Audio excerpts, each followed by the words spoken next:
2 qui est sous vos yeux. Alors, comme vous pouvez le voir, il y a une petite explication préalable. Je l'ai déjà lancée pour gagner du temps. C'est toujours la même chose, c'est-à-dire que le sujet est soit un groupe infinitif, ça je pense que vous avez déjà compris, un verbe et ses compléments. Par exemple, aimer est réjouissant, mais je peux très bien dire aussi aimer la vie est réjouissant. Donc aimer c'est un infinitif, c'est le sujet de est réjouissant, mais si je dis aimer la vie, c'est un groupe infinitif, puisqu'il y a son complément avec. Et c'est tout ce groupe, aimer la vie, qui est le sujet. Voilà, donc on va voir ça. Ça peut être aussi des pronoms divers, on l'a déjà vu, mais aussi un nom collectif. Alors ça, c'est un petit peu plus compliqué, c'est là-dessus que porte l'essentiel de cet exercice, l'exercice numéro 2. Passons à l'analyse qui nous est proposée par ce merveilleux site. Le voici. Un exemple. Un verbe se trouve sujet. Ça, on l'a déjà vu. C'était l'exercice 1. Et maintenant, un peu plus difficile, c'est quand on a ce qu'on appelle un nom collectif. Un nom collectif, c'est un seul nom qui regroupe l'idée d'une foule. Par exemple, le mot ce groupe est un nom singulier. Mais le nom singulier désigne plusieurs personnes en même temps. Ce groupe joue admirablement bien. Donc c'est dans l'exemple que vous avez ici, on vous montre que le mot groupe est singulier. Et même s'il désigne plusieurs personnes, il ne faut pas se tromper. On ne fait pas un accord sémantique, on fait un accord syntaxique ou grammatical si vous préférez, c'est-à-dire qu'on va l'accorder au singulier parce que le mot groupe est au singulier. Il n'y a pas écrit ces groupes, c'est un seul groupe qui joue, même si dans le groupe il y a plusieurs personnes.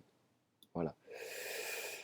Et c'est la même chose avec certains pronoms indéfinis qui posent toujours des problèmes, comme celui-ci, chacun ou chaque. Vous avez ici l'exemple. Chacun est rentré, et non pas chacun sont rentrés. Chaque participant, même s'il y en a plusieurs, le sujet syntaxiquement est singulier. Alors là, vous voyez qu'on commence à être sur des accords qui sont nettement plus compliqués que ceux que vous avez pu voir en primaire. Et bien entendu, comme vous êtes en secondaire, vous allez adorer. Alors, passons à l'exercice, à la correction. Je vais lire le texte en même temps. Pour la plupart des observateurs, il semble évident que le monde... Alors, blablabla, bla bla bla, pour toujours l'ordinateur. Je vais reprendre la méthode de l'exercice précédent. C'est 1 qui... adopté pour toujours l'ordinateur. Alors, c'est quoi? C'est le monde qui a adopté pour toujours l'ordinateur. Le monde, c'est plein de gens. Ah oui, oui, plein, plein, plein. Mais le problème, c'est que là, le mot le monde est singulier, même s'il désigne plein de gens à la fois. Et donc, je choisis le singulier. Et j'ai bon. C'est pas merveilleux tout ça. J'espère que ça vous explique la procédure. Le deuxième. Celui-ci est présent dans toutes les sphères d'activité, au point que nul ne... Ça va être probablement le verbe pouvoir. Nul ne pouvoir prétendre s'en dispenser. Alors, c'est un qui peut ou peuvent. Ici, c'est le mot nul, c'est un pronom, un de ces rares pronoms qui désigne personne. On peut le substituer à personne. Nul ne peut prétendre pouvoir s'en dispenser. Chacun se demander, j'imagine que c'est encore le verbe pouvoir ou devoir, voilà. Chacun doit se demander. Ce pronom est singulier. Parmi les nombreux usages offerts, lequel apporte le plus d'avantages? Alors on parle de nombreux usages, mais cette idée de nombreux usages, on en extrait un seul à travers le pronom lequel. Il faut bien faire attention à accorder avec le pronom. C'est lequel qui apporte le plus d'avantages. Ainsi, voyager est devenu une chose courante et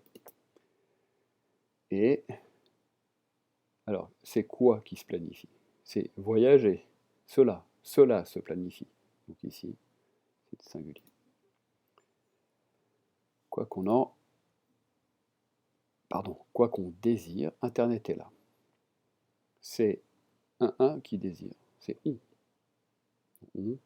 Ça a beau être plein de gens, c'est quand même un pronom de la troisième personne du singulier. Désir. Billet d'avion, autolocation, hébergement, tout se présente. Alors là, qu'est-ce qui se présente? Tout. Tout étant un pronom, eh ben, c'est forcément le singulier. Certains cherchera ou chercheront. C'est pas trop compliqué de comprendre que c'est certain avec un S, bon, donc il y en a plusieurs. Ici, il n'y a pas de difficulté majeure. Et c'est un de ces pronoms un peu plus rares. D'autres, avant de partir, feront. Donc là, c'est simplement une petite difficulté orthographique liée à la conjugaison du verbe faire. Nous ferons, ils feront. Alors, comment? C'est certains qui chercheront, c'est certains qui feront, donc c'est bien la troisième personne du pluriel, feront. Enfin, l'ordinateur est utile à chaque voyageur qui... Alors, là c'est compliqué. Chaque voyageur qui... C'est chaque voyageur. Chaque étant singulier, voyageur étant singulier, qui étant singulier, ce fameux pronom de reprise. Eh bien, nous voilà dans le cas où on doit accorder au singulier. Voilà, j'espère que là j'ai beaucoup détaillé. Je vais aller beaucoup plus vite pour la suite. Je vais simplement donner les réponses en supposant que vous avez déjà travaillé là-dessus. Plusieurs considèrent qu'étudier exige l'utilisation d'un ordinateur personnel. Des pédagogues et des spécialistes des TIC ont formé un comité qui cherche des moyens pour faciliter l'accès à l'ordinateur. Sur 10 étudiants, 8 en auraient un à la maison. Là, c'est pas mal. Là. 8, eh ben, c'est un pluriel. Mais en fait, c'est un... Qu'est-ce que c'est ce machin? 8, 1, 2, 3, 4, 5, c'est un pronom, mais qui désigne une réalité plurielle. Là, c'est compliqué. On pourra en reparler. Là, vraiment, ne vous compliquez pas trop la vie si vous n'avez pas compris. Simplement, bon, à partir du moment où il y a un chiffre et que c'est plus de 1, bah, vous pouvez accorder, tout simplement.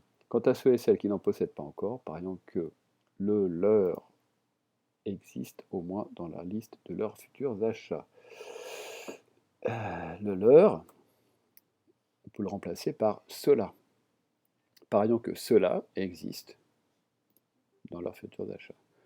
Toi qui es peut-être, alors attention à cette tournure, toi qui, nous qui sommes, toi qui es, moi qui suis, donc toi qui es, voilà, dernière page. On peut remarquer que dans les sciences et les technologies, chaque découverte entraîne, il n'y en a qu'une.